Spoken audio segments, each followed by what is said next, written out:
استاد، آیا رفتار والدین بالای کودکان اوتیسمی تاثیر داره؟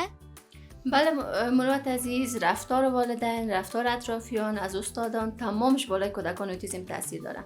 شاید بعضا فکر کنن که این کودکان هیچ چیز را نمیفهمند. درست است، در جامعه ما متاسفانه یک اصطلاح وجود داره که کسی را که میبینن که یعنی طبیعی نیست یا نرمال نیست، زود بر برچسب دیوانه را میزنن. اما اوتیسمی ها دیوانه نیستن. درست است، یک نکته را باید مردم در نظر بگیرن که اونا دیوانه نیستن، همه چیز را میفهمن و احساسات و رفتارهای طرف مقابل خیلی خوب درک میکنن.